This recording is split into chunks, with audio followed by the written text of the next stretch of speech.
दोस्तों, रोहित है। हम लोगों ने पोल कराया था और पोल में यह निर्णय किया गया था कि types of majority in the Indian parliament को हम लोग कवर करेंगे। और बहुत महत्वपूर्ण टॉपिक है दोस्त, क्योंकि ये जो टॉपिक है बहुत लोग इसको रटा होगा, बट रट के आप प्रीलिम्स तो जरूर निकाल सकते हैं। बट मेंस में क्या करेंगे आप? मेंस में तो समझ तो विकसित होना चाहिए। तो अगर इसको आज हम लोग बहुत ही कंसेप्चुअली डील करेंगे, तो कुछ लोग का था कि बताइए, तो इसको हम लोग उसको कवर कर लेंगे। आज बहुत कंसेप्चुअली डील करेंगे। देखिए, अगर आप कुछ मेल करना चाहते हैं, कुछ विषय पर वीडियो बनवाना चाहते हैं, तो इस पर मेल करिएगा। We have a telegram group, it's link will be there in the description box. You can connect with us over there. कुछ आप हमसे सीखिएगा, कुछ हम आपसे सीखेंगे। And we have a good pool of students जो बहुत ही सीरियस हैं, तो we do have some very good discussions and you will learn a lot.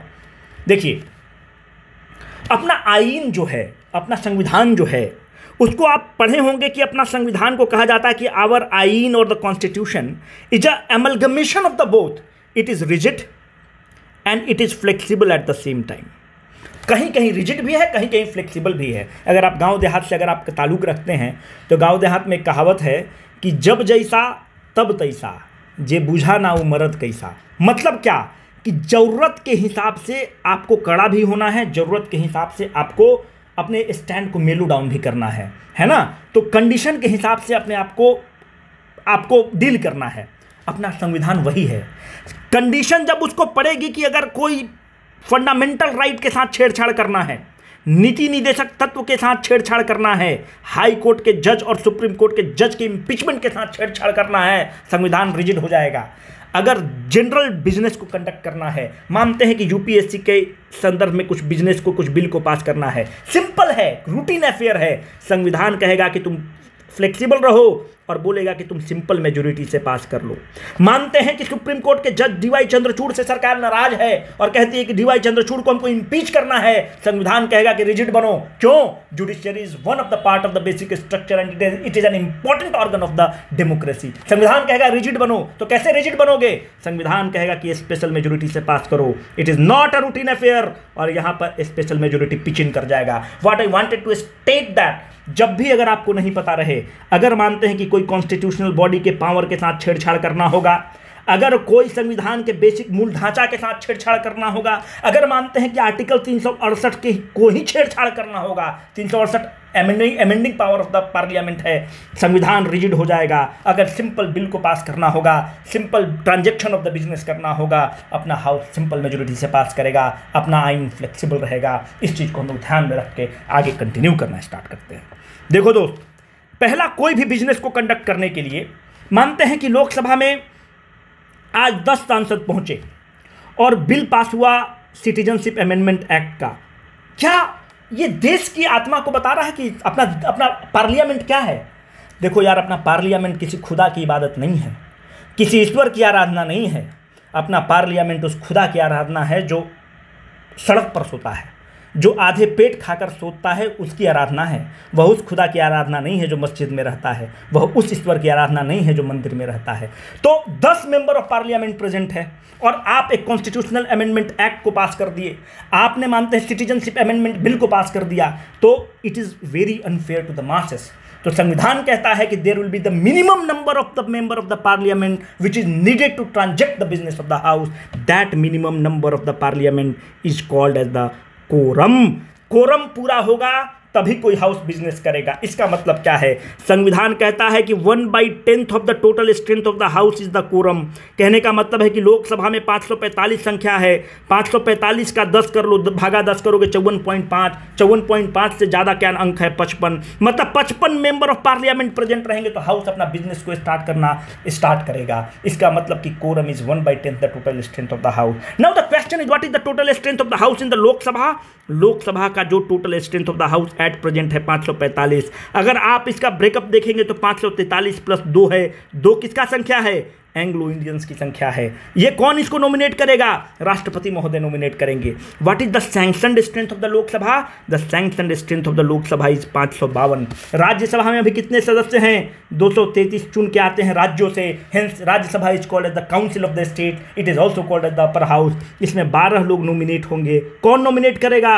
राष्ट्रपति महोदय नॉमिनेट करेंगे। अभी आपको पता है कि पीटी ऊषा को नॉमिनेट किया गया है। आपको पता है कि हेगड़े साहब को नॉमिनेट किया गया है। These are the top people in their respective field.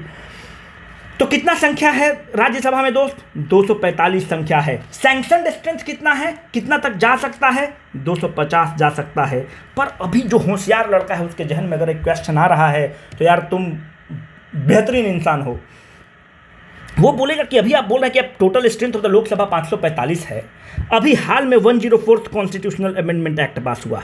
104th constitutional amendment act क्या कहता है कि एंग्लो इंडियंस को अब नॉमिनेट नहीं किया जाएगा, यही कहता है 104th कॉन्स्टिट्यूशनल अमेंडमेंट एक्ट। तो ये पास हो चुका है पार्लियामेंट में। तो आप तो कह रहे हैं कि भाई 545 का ब्रेकअप में दो वो है, और फिर आप कह रहे हैं कि total strength of the Lok Sabha 545 है। देखो दोस्त, अगर ये क्वेश्चन है तो आई अप्रिशिएट दिस। थोड़ा सा और देखते हैं। 101st कॉन्स्टिट्यूशनल अमेंडमेंट एक्ट किससे डील करता है? जीएसटी से डील करता है। 103rd कॉन्स्टिट्यूशनल अमेंडमेंट एक्ट किससे डील करता है? इकोनॉमिकली वीकर सेक्शन जो सोसाइटी है उसको 10% जो रिजर्वेशन दिया गया उससे डील करता है। 104th कॉन्स्टिट्यूशनल अमेंडमेंट एक्ट दो चीज से डील करता है। एंग्लो इंडियन का नॉमिनेशन को कैंसिल कर देता है, और जो शेड्यूल कास्ट शेड्यूल ट्राइब को जो सीट्स रिजर्व होता है उसको 10% जो भी 10 साल के लिए उसको आगे बढ़ा देता है। देखो अभी लोकसभा का स्ट्रेंथ कितना है? लोकसभा का भी स्ट्रेंथ है 545। कैसे सर? अभी लोकसभा कौन सा है? 17th लोकसभा है। राष्ट्रपति महोदय 2 आदमी को नॉमिनेट कर चुके थे, तो वो अपना रिमेनिंग टर्म को पूरा करेंगे। 18वीं लोकसभा से स्ट्रेंथ ऑफ द हाउस हो जाएगा 543। क्यों? क्योंकि ये पास हो चुका है। पर ये जो अभी चुन के जा चुके हैं इनको हटाया नहीं गया है, तो अभी strength of the house is 545, but from 18th Lok Sabha it will be 543।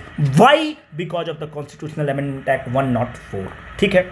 अब क्वेश्चन सेटर के दिमाग पर निर्भर करता है कि क्वेश्चन सेटर आपको पूछना क्या चाहेगा। हम दोनों चीज रख दिए। अगर 104 के थ्रू घुमाकर पूछना चाहेगा तो आप जवाब दे दीजिएगा, अगर डायरेक्ट पूछना चाहेगा कि अभी कितना है तो 545 मारिएगा। देखिए क्वेश्चन सेटर के माइंड को भी हम लोग को कभी भी पढ़ना होगा। अगर आप इंटरव्यू में, एक बहुत फेमस कहावत है, अगर आप स्टेट पीसीएस या यूपीएससी का इंटरव्यू देंगे तो उसमें एक बहुत फेमस कहावत है कि इंटरव्यू बोर्ड के दिमाग पर निर्भर करता है कि वो, क्वेश्चन सेटर के दिमाग पर निर्भर करता है कि वो क्या पूछेगा। अगर भाई का मन खुश है इंटरव्यू बोर्ड का तो आपसे पूछेगा कि बाबू ये बताओ कि तुम्हारे बाबूजी का नाम क्या है। अगर इंटरव्यू बोर्ड का बीवी से लड़ाई होकर सुबह सुबह भाई आया है तो पूछेगा कि ये बताओ मेरे बाप का नाम क्या है, और खुश है तो पूछेगा तुम्हारे बाप का नाम क्या है। तो हम लोग को दोनों चीज़ से तैयार रहना है कि कैसा क्वेश्चन सेटर क्या पूछ रहा है। We should be ready with the same. अब देखो आप, हम लोग आज एब्सोल्यूट मेजोरिटी को पहले स्टार्ट करते हैं। अगर आप देखे होंगे कि जब मोदी जी का प्रचार चल रहा था 2014 में, तो बार बार मोदी जी कहते थे 272 प्लस, 272 प्लस। क्यों 272 प्लस कहते थे? क्यों? देखिए एक होता है एब्सोल्यूट मेजोरिटी, और एब्सोल्यूट मेजोरिटी का कहाँ इस्तेमाल होता है? To form the government. सरकार बनाने के लिए एब्सोल्यूट मेजोरिटी का इस्तेमाल होता है to form the government. What is this absolute majority? The number shall be more than, याद रखिएगा, वर्ड याद रखिएगा, मोर देन 50%। 50% मतलब आधा, half, 50% of total strength of house. अगर कोई लड़का ऐसे हाउस लिख देगा तो क्या दिक्कत है? ये हाउस आपका घर हो गया। आप इसको एच को कैपिटल लिखिएगा, जब भी मेंस आप लिखेंगे तो एच को कैपिटल लिखिए, उसका मतलब हाउस मतलब पार्लियामेंट हो गया, है ना।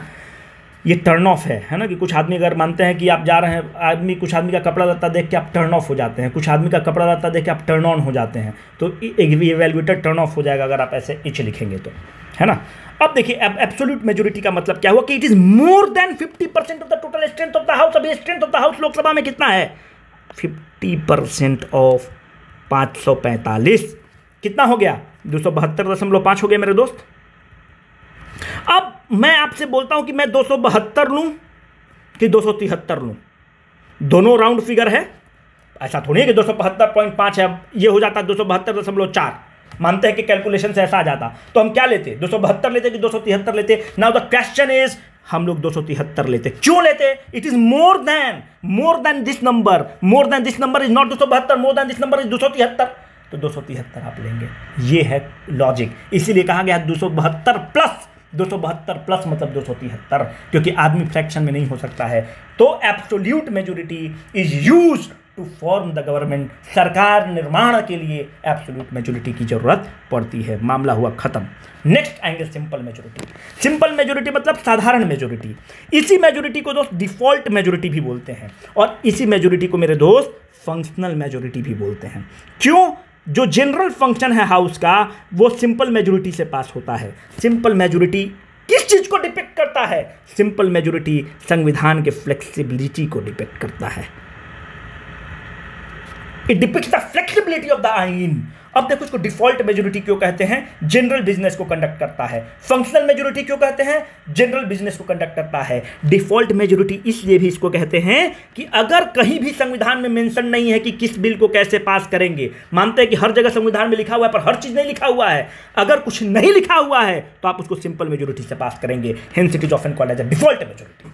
यहां तक समझ में आया बात? इसलिए इसको डिफॉल्ट मेजोरिटी कहते हैं। What does simple majority say? Simple majority और the working majority refers to the majority of more, focus on this word, more than 50% of the member present and voting.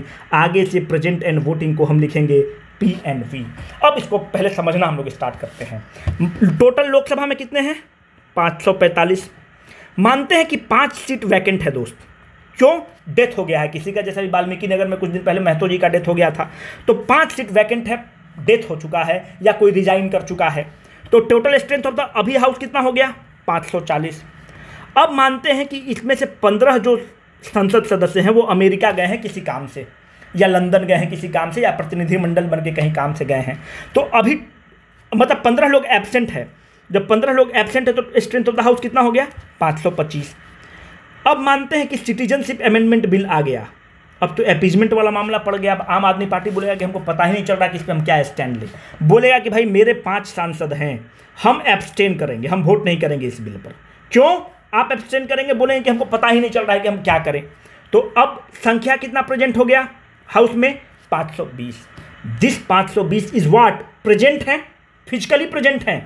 याद रखिएगा कि एक बहुत जब बंगाल का चुनाव हो रहा था तो ममता बनर्जी का एक बहुत वायरल हो रहा था कि वो हाउस में प्रेजेंट थी, बहुत उनकी तबीयत खराब थी, शाल ओढ़कर बैठी हुई हैं और वोट करने के लिए प्रेजेंट हैं। क्योंकि ये वर्ड है प्रेजेंट एंड वोटिंग। आपकी तबीयत खराब है फिर भी आपको आना पड़ेगा। प्रेजेंट भी है और ये वोट कर रहे हैं। 520 लोग प्रेजेंट एंड वोटिंग कर रहे हैं। सिंपल मेजोरिटी क्या कह रहा है? सिंपल मेजोरिटी ये कह रहा है कि हाफ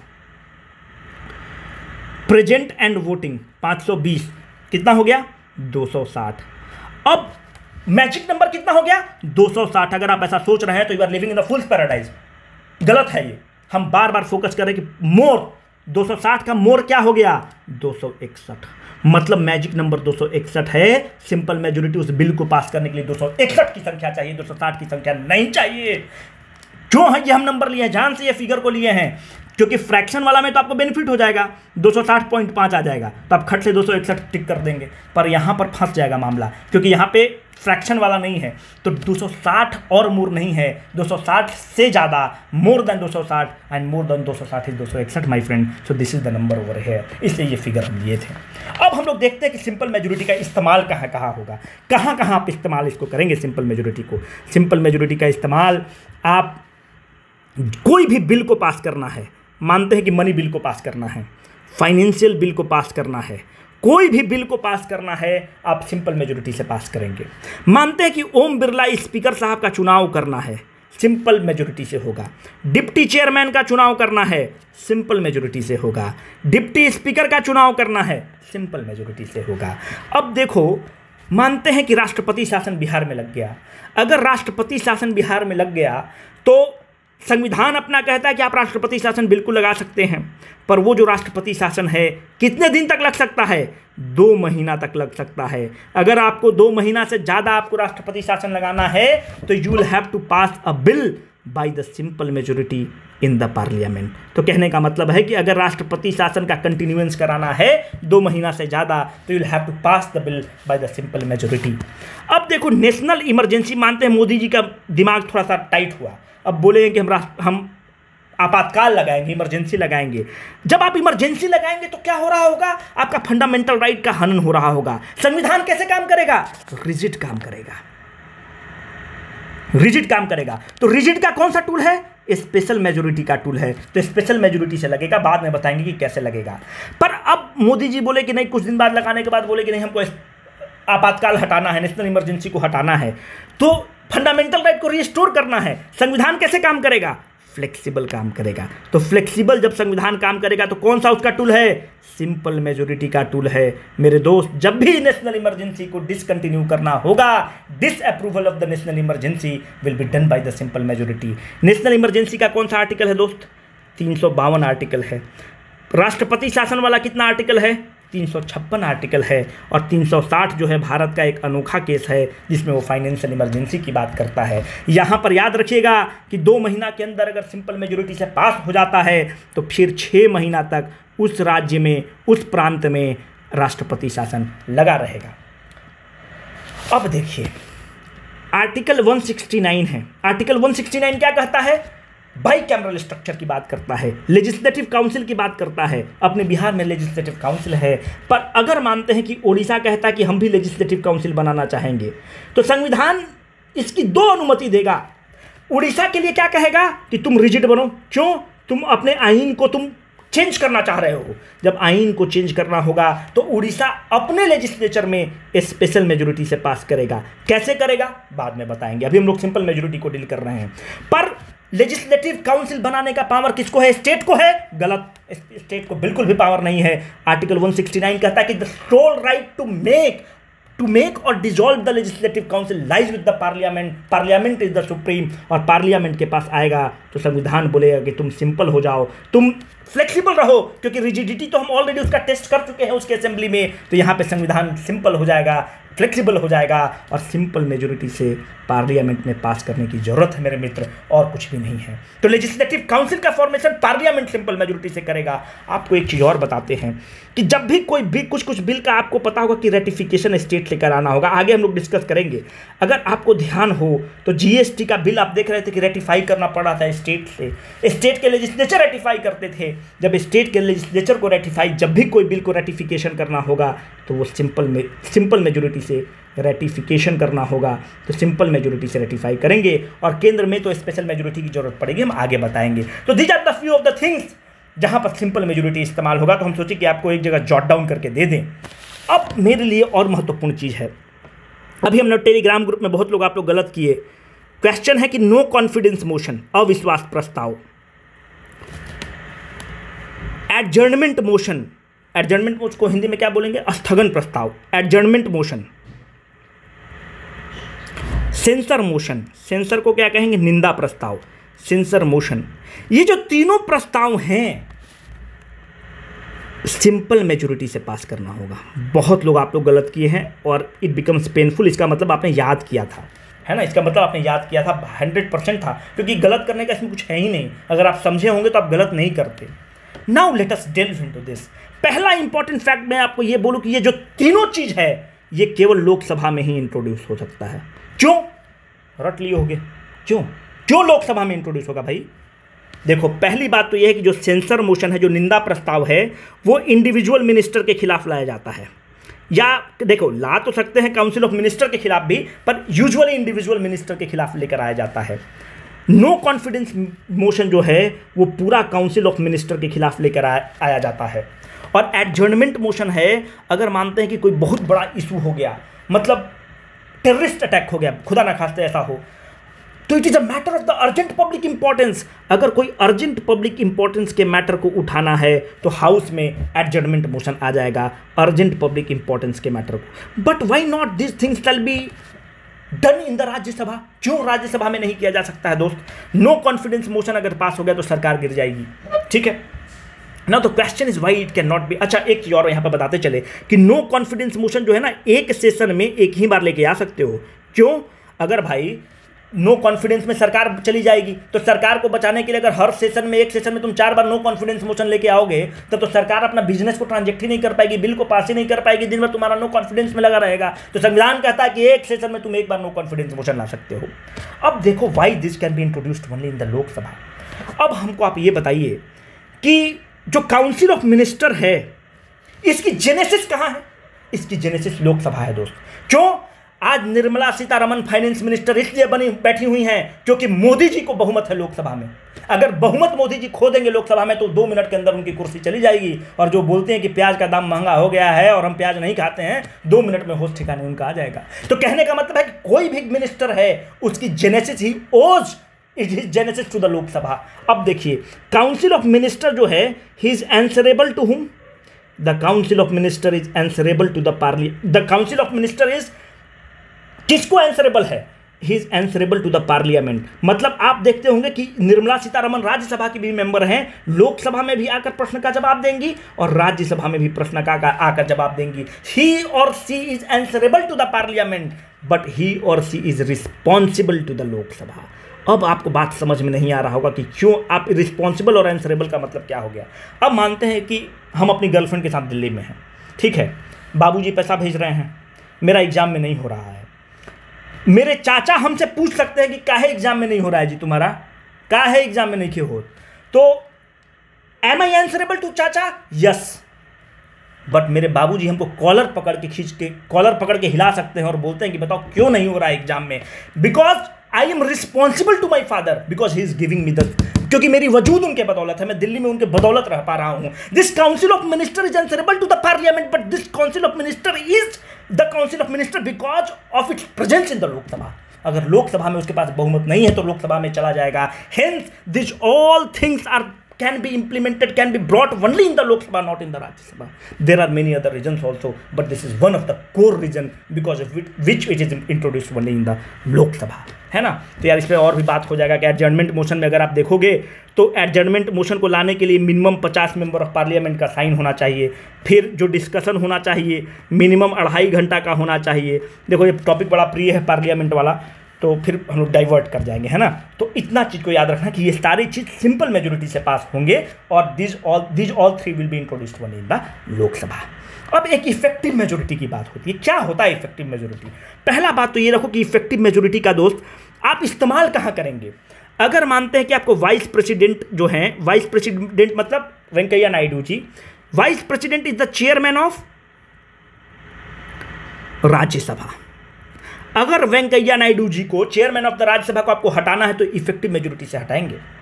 अगर ओम बिरला को हटाना है तो स्पेशल मेजोरिटी से हटेंगे। अगर डिप्टी स्पीकर को हटाना है तो स्पेशल मेजोरिटी से हटेंगे। डिप्टी चेयरमैन को हटाना है तो इफेक्टिव मेजोरिटी से हटेंगे। ये सारे लोग इफेक्टिव मेजोरिटी से हटेंगे। तो इसको आप एक बार पॉइंट नोट कर लीजिए। What is this effective majority? देखिए राज्यसभा में कितने सदस्य हैं, उदाहरण के तौर पे 245।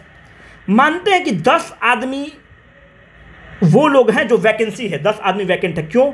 मानते हैं कि कुछ लोग डिस्क्वालीफाई हो गए, ठीक है, मानते हैं कि कुछ लोग का डेथ हो गया, मानते हैं कि कुछ लोग रिजाइन कर दिया है। तो 10 लोग का मामला ये है। तो अभी total strength of the house कितना हो गया ड्रॉप करके? 235। इंजीनियर लोग दिमाग लगाओ, आधा करो 50%, तो कितना हो गया? 117.5, है ना। हम क्या कह रहे हैं कि मोर देन 117.5, मतलब अगर राष्ट्रपति जी को, उपराष्ट्रपति जी को इम्पीच करना है तो 118 की संख्या होनी चाहिए। ओम बिरला को इम्पीच करना है तो उसी तरह से आप वहाँ पे 545 माइनस वैकेंसी करके आधा कर लेंगे तो वो उस तरह से उसको हटाया जा सकता है। तो this is the whole of the concept of the effective majority, ठीक है। अब चलो बढ़िया चीज़ पर, अब मज़ा आएगा, अब है ना, आनंद लिया जाए टॉपिक का। अब देखो दोस्त स्पेशल मेजोरिटी के बारे में। स्पेशल मेजोरिटी 4 तरह का होगा, टोटल 4 तरह का हम लोग देखेंगे। पहला होगा special majority of the first kind. क्या है स्पेशल मेजोरिटी? मतलब क्या हो गया, अपना संविधान कैसा काम करेगा?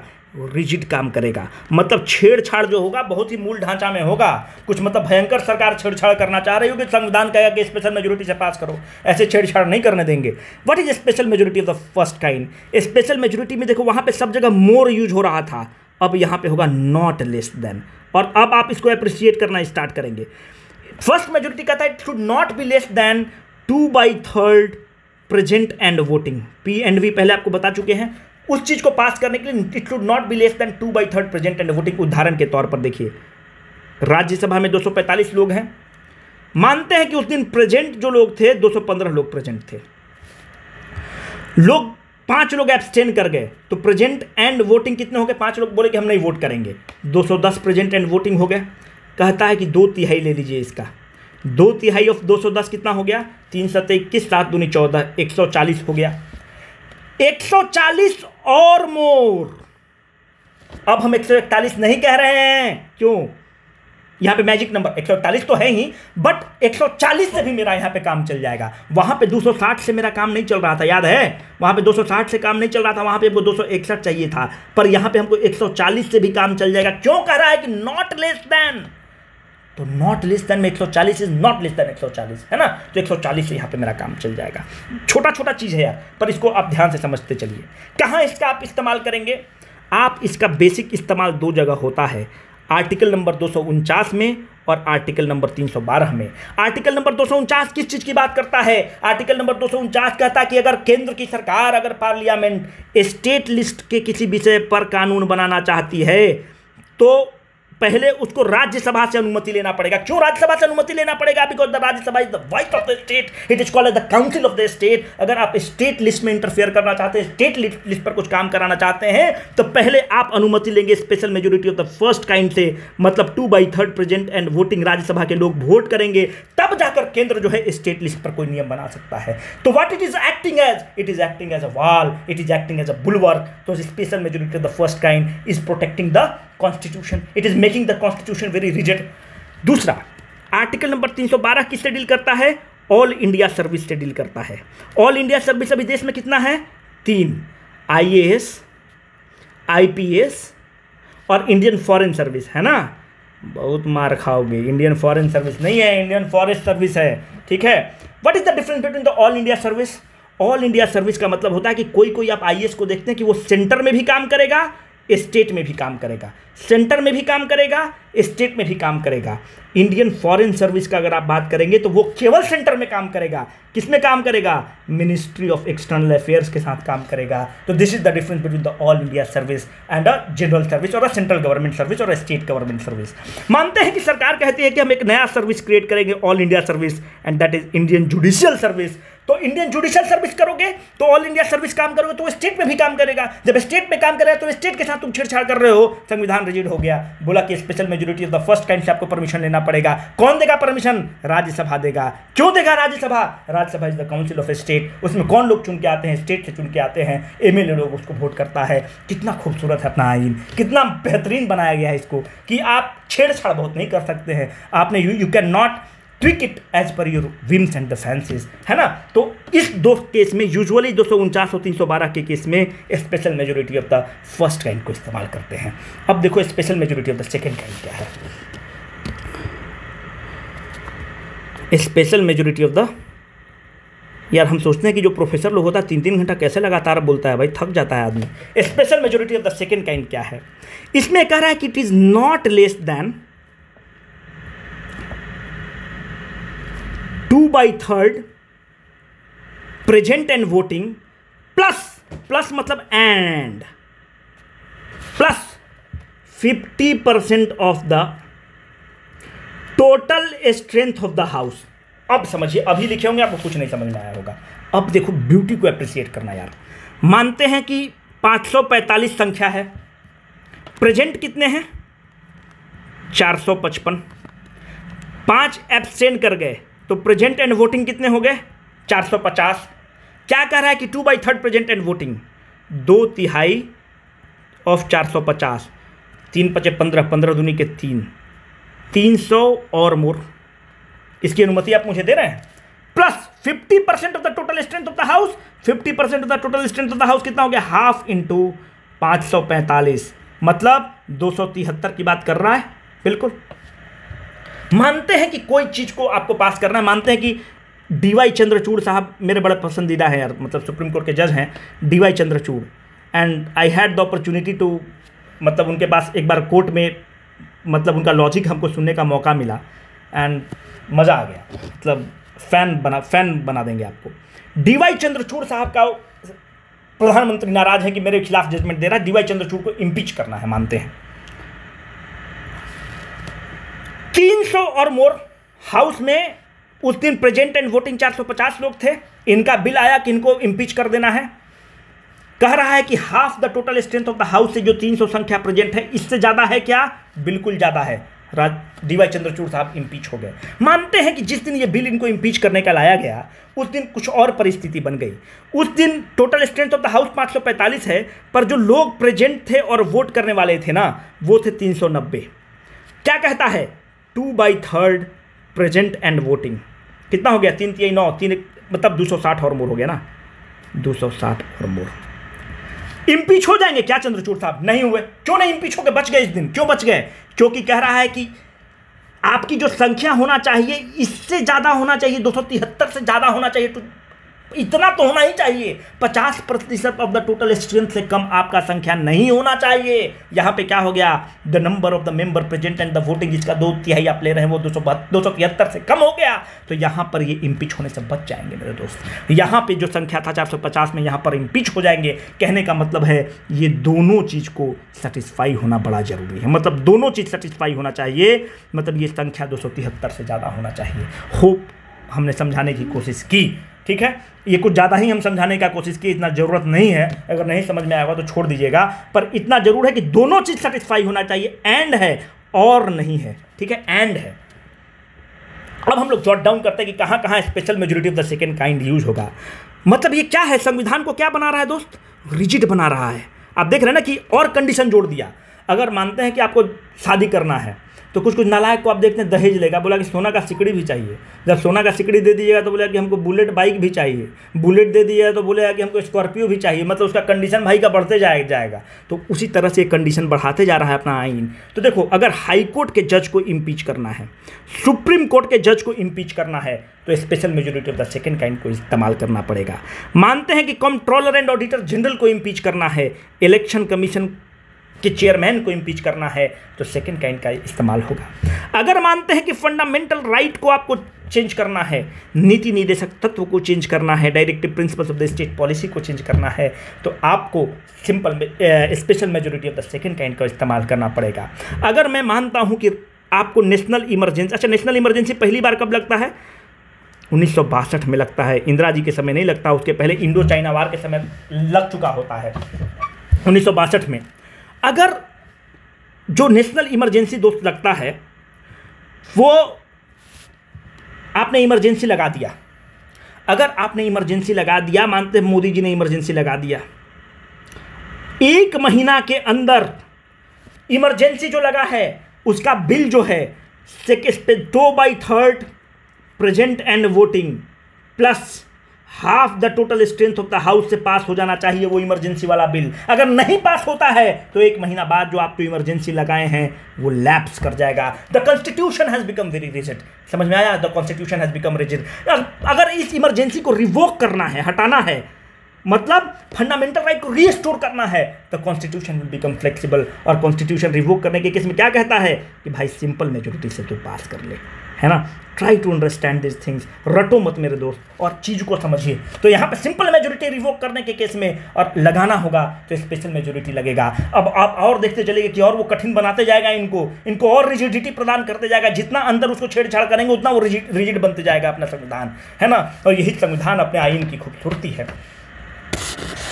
अब हम लोग देखते हैं, अच्छा ये सब तो बता दिया, high court, supreme court, fundamental right, DPSP, सबको अगर अमेंड करना होगा तो सेकेंड मेजोरिटी को इस्तेमाल करेगा। अब देखो, एक होता है special majority of the third kind. Special majority of the third kind क्या है? Special majority of the third kind और कठिन बनाइए। 2/3 present and voting plus half the total strength of the house plus ratification by the state. अब क्या मतलब हो गया भाई? Ratification by the state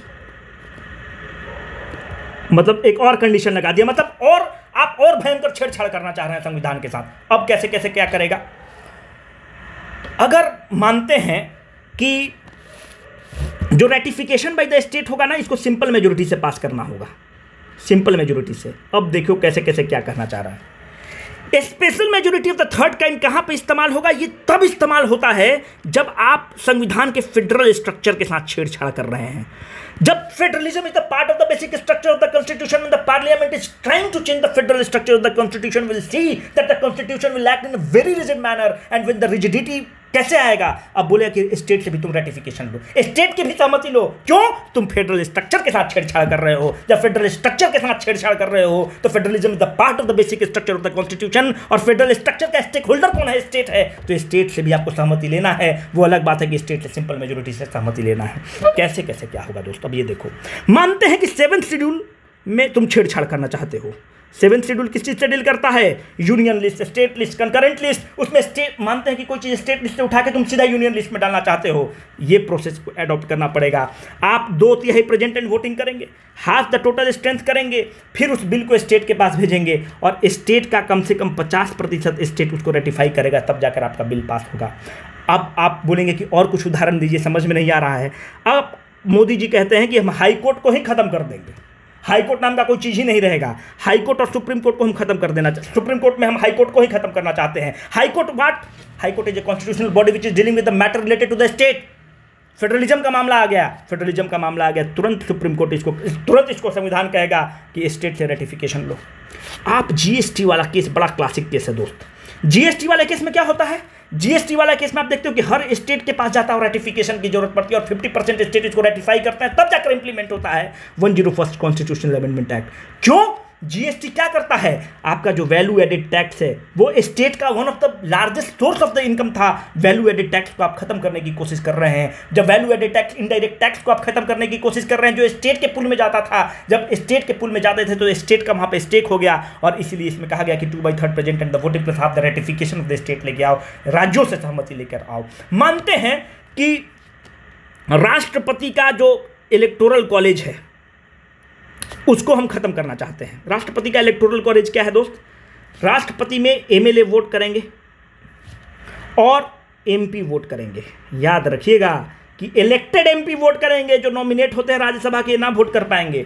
Anglo Indian के 2 हैं, नहीं वोट कर पाएंगे। इलेक्टेड एमपी वोट करेंगे, MLA of the state vote करेंगे, MLC of the state vote नहीं करेंगे। अगर आप ऐसा कोई बिल लाना चाहते हैं, बोलते हैं कि एमएलए वोट नहीं करेगा, केवल मेंबर ऑफ पार्लियामेंट वोट करेगा। एमएलए किसका रिप्रेजेंट कर रहा है? स्टेट को रिप्रेजेंट कर रहा है। स्टेट का मतलब आप फेडरल स्ट्रक्चर को छेड़छाड़ कर रहे हैं, तुरंत किक इन कर जाएगा रिजिडिटी और कहेगा कि 2/3 present and voting, half the total strength plus ratification by the 50% of the state करा लो बहुआ, तब जाकर इसको तुम चेंज कर पाओगे, है ना।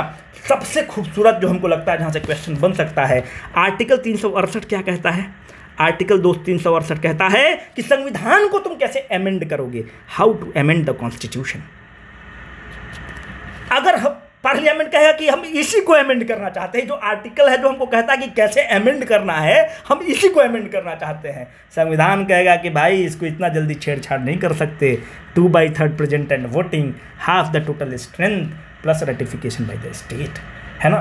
तो उम्मीद करते हैं कि आपको पसंद आया होगा। अब जो अंतिम वाला है, जो special majority of the 4th kind, वो देख लो यार, उसमें तो कुछ है ही नहीं। Special majority of the 4th kind is the toughest, सबसे टफ है, toughest majority which is needed in the parliament. क्या है इसमें toughest majority? 2/3 the total strength of the house. ठीक है, किसके लिए इस्तेमाल होगा दोस्त? राष्ट्रपति के लिए इस्तेमाल होगा। 2/3 ऑफ 545, 3 एकम 3, 3 चौके 12, मतलब 14 दूनी 28, टोटल जो टफेस्ट मेजोरिटी होगा। अच्छा ये बताओ कि यहाँ पे 2/3 होगा कि 3/4 होगा? हम आपको हिंट ये देके जा रहे हैं कि जो special majority of the 4th kind है, ये toughest majority of the parliament है, ठीक है। और ये राष्ट्रपति को, प्रेसिडेंट को इम्पीच करने के लिए इस्तेमाल होता है। तो आप मुझे बताइए कि क्या होगा। तो हम यहाँ पे बोल रहे हैं कि total strength of the house रहेगा, ठीक है। और जो राष्ट्रपति का इम्पीचमेंट होता है ना, उसको आप याद रखिएगा कि पहले राष्ट्रपति जो है, it is the toughest to impeach. क्यों toughest to impeach? Is the toughest to impeach है बिकॉज राष्ट्रपति is the constitutional head of the state. अपने हेड का कॉन्स्टिट्यूशनल स्टेट है, उसका ऐरा गहरा नत्थु गहरा आदमी वो नहीं है कि जिसको मन आया वो उसको हटा के चला गया। ही इज नॉट ऐरा गहरा नत्थु गहरा, मतलब वो हमारा देश का मुकुट है, और जब हमारा देश का मुकुट है तो उसको हटाने के लिए हम लोग टफेस्ट सिस्टम, अपना आइन कहता है कि उसको टफेस्ट रूप में हटाओ। और उसको हटाने का जो, अगर आप इम्पीच करना चाहते हैं राष्ट्रपति को, तो 1 भाई 4th member of the house जो है उसको पहले साइन करके देंगे कि हम राष्ट्रपति को हटाना चाहते हैं, और उसके बाद 14 दिन राष्ट्रपति महोदय को समय मिलेगा, तब जाकर आप उसको हटाएंगे। और मानते हैं कि लोकसभा से पास हो गया तो सेकेंड हाउस में इन्वेस्टिगेशन के लिए जाएगा और फिर पास होता है। तो it is the toughest of all special majority of the 4th kind. आपको कमेंट बॉक्स में बताना है कि कितना होगा, 2/3 होगा कि half the total strength of the house होगा कि 3/4 होगा कि 1/5 of the total strength of the house होगा। कमेंट बॉक्स में बताइएगा। और दोस्त एक अभी ये आया था मेल कि ब्रेकअप का यार मेल था कि है ना, कि मतलब थोड़ा पर्सनल है पर ये बहुत लोग उससे ग्रसित हैं। 4 मेल ऐसा आया है कि सर एग्ज़ाम है और ब्रेकअप फेज से गुजर रहे हैं, ब्रेकअप फेज से गुजर रहे हैं तो क्या करें, कैसे फोकस करें। भाई एक चीज़ आपको बता रहे हैं, कैरियर से बड़ा कुछ चीज़ नहीं है। हम बहुत ज्ञान नहीं दे पाएंगे पर हम आपको एक चीज़ बता रहे हैं, कैरियर से बड़ा कुछ चीज़ नहीं है। और ब्रेकअप वाला उनका केस है चीटिंग का, कि भाई मेरी गर्लफ्रेंड हमसे चीटिंग कर गई। तो यार ये तो बहुत ही सिंपल केस है। अगर चीटिंग कर गई तो आपके लायक थी ही नहीं, है ना, आपके लिए वो थी ही नहीं, है ना। अगर ऐसा लड़की से आप शादी कर लेते, यार लड़की को लड़का चीट कर रहा है या लड़का लड़की को चीट कर रहा है तो फिर तो जीवन में बहुत दुख होता ना। और चीटिंग कर गई तो अपने आप को समझा लो यार, इसमें क्या चीज़ है। याद रखना, एक लाइन हमको बहुत पसंद है कि तू है हर जाई तो अपना भी तौर सही, तू है हर जाई तो अपना भी तौर सही, अरे तू नहीं कोई और सही, और नहीं कोई और सही। इतना रोना वोना नहीं है। देखो अगर कैरियर अच्छा रहेगा ना तो बहुत चीज़ मिलता है भाई। इतना देखो एक चीज़ है जो मेरा निजी मानना है, इससे आप असहमत हो सकते हैं भाई, BCW का ओपिनियन नहीं है, ये मेरा निजी मानना है कि पढ़ाई के केस में सेल्फिश रहो। लड़की आएगी जाएगी, लड़की के लिए लड़का आएगा जाएगा, सब चीज़ हो सकता है, पर अगर कैरियर साथ में रहेगा ना तो वो जीवन भर आपके साथ रहेगा, वो जीवन पर्यंत रहेगा। लड़की जीवन पर्यंत नहीं रह सकती है, हो सकता है लड़का जीवन पर्यंत नहीं रहेगा, वो बाद में बदल जाए, पर कैरियर जीवन पर्यंत रहेगा दोस्त।